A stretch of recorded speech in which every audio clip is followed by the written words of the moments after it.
Warning, this video contains graphic content that some people may find disturbing. Now let's start by looking at what we've seen from the mainstream media about this Charlottesville incident. We've all seen the picture of Marcus Martin. He was on the front page of just about every single newspaper, flipping over the Dodge Challenger, supposedly driven by James Fields. Now, let's look at the approach of this Challenger. It did not seem to be going fast enough to do the damage and have the effect that it supposedly had.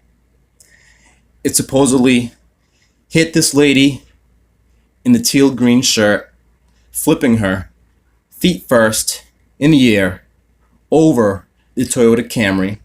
The Toyota Camry then supposedly hit the maroon Honda Odyssey van so hard that it went skidding into the middle of the intersection. This drone footage that we've seen broadcast by the mainstream media shows the van going very smoothly into the intersection, and it definitely does not look like a car that has just been hit and skidded into the intersection. Also notice that there's a cut, and we never see the occupants of the maroon van. We have two very different scenes that are portrayed by the media as being continuous, but clearly are two different scenes from two different points in time. In these frames just before Marcus Martin was supposedly hit and flipped over the Challenger, we don't see him. We see many other people, but we don't see Marcus Martin in his shot being flipped over the car in the air, feet first.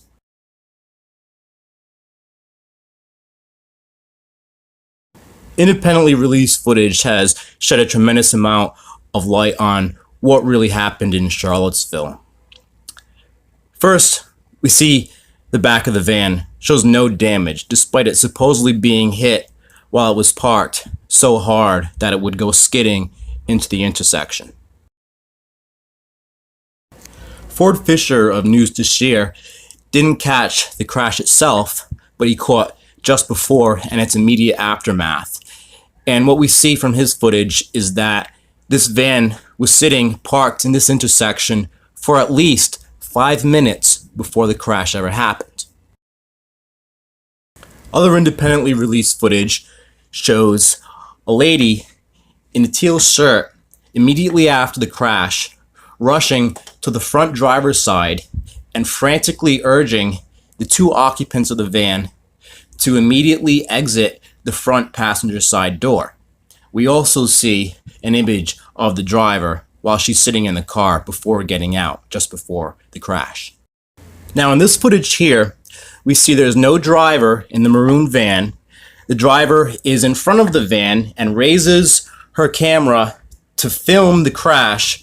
She clearly anticipated it, and we also see that the van is being pushed by the Toyota Camry that's behind it. That's why this van goes skidding apparently into the intersection. It was more like pushed into the intersection. It was not in park. It was neutral. It was being pushed by the Toyota Camry before the crash happened, and clearly everyone knew that this was happening. And this is why there's no damage to the back of the car. If this were in park and it weren't being pushed and it had been hit so hard, it would have had a dent. Here we see the lady in the teal shirt who rushes to the driver's side and frantically urges the two passengers to immediately exit the front passenger side. Now, this would never happen in a real crash. There could be injuries. This clearly would never happen. This in and of itself should be a major red flag for everyone.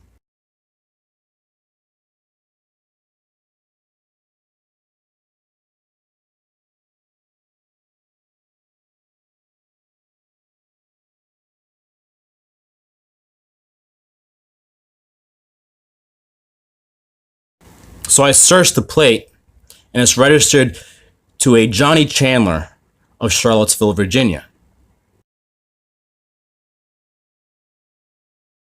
A GoFundMe page was posted by Mahtab Jalmoriza, who was one of the van's passengers, and in it she names her godmother, Lizete Short of Charlottesville, Virginia, who was the driver, and she even admits that she got out of the van before the crash, and as she says, was thrown onto the hood.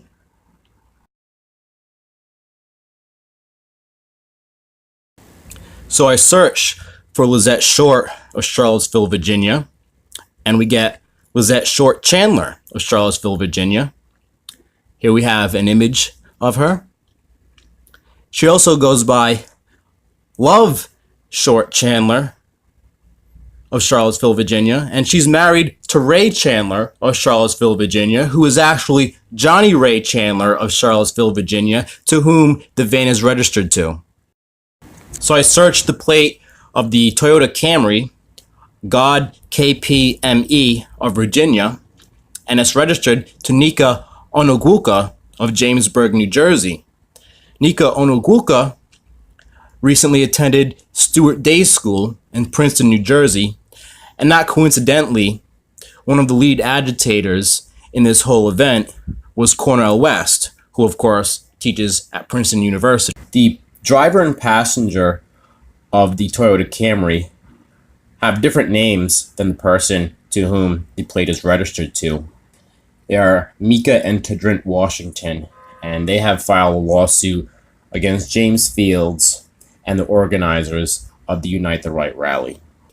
So now that we've identified the van driver, its passenger, as well as the Toyota Camry's driver, there are some very obvious questions for the three of them. First, for the van driver, why were you parked in the intersection for at least 5 minutes before the crash happened? Why did you get out of the car? Why was the car left in neutral and not park? Why was the Toyota Camry driver pushing the car just before the crash? Why was Lizete Chandler, the van driver, filming just before the crash?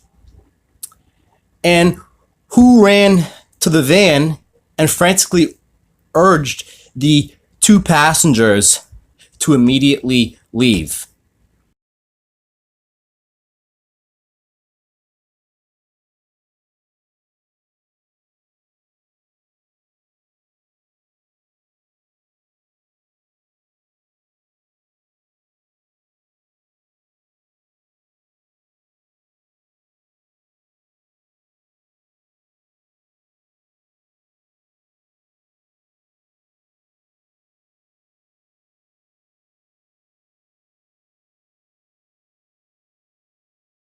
At a stop sign behind the van, the rally people were walking across the street towards the downtown mall.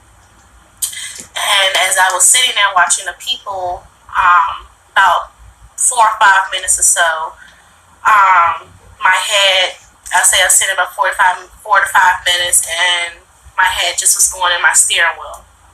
I don't know exactly what people were saying, but I know there was a lot of people around me in my face. I remember when I finally opened back up my eyes, me trying to make sure that my toes and my fingers still move, because I'm an EMT and I know that I need to check and make sure things are still moving to make sure I still have circulation. So I was trying to kind of check myself out, but I remember my legs being on fire. Seeing a clip of what happened of this car driving full speed into me, and I just broke down, because I'm thinking, Lord, God saved me, like He saved me from somebody running to my car with that much speed, and I could have been gone. How He protected me, and I get chills of thinking about it now, but I just realized that I'm here for a reason, and if I'm here for to tell my story and for to let people know God blessed me to see another day, that I did not feel I was in harm's way in any type of way. We were around people who were protesting for the good, We even had a guy come by the window and tell us, thank you for your patience, for patiently sitting at the stop sign as the rally people made their way to the downtown mall. So, for me, the experience has been extremely traumatic. I never thought that I would be a part of or have to witness something so horrible. If you're an EMT, did you not find it odd that you were not being tended to by the actual EMTs, but instead by these supposed Antifa medics with these really ridiculous looking red tape crosses on them?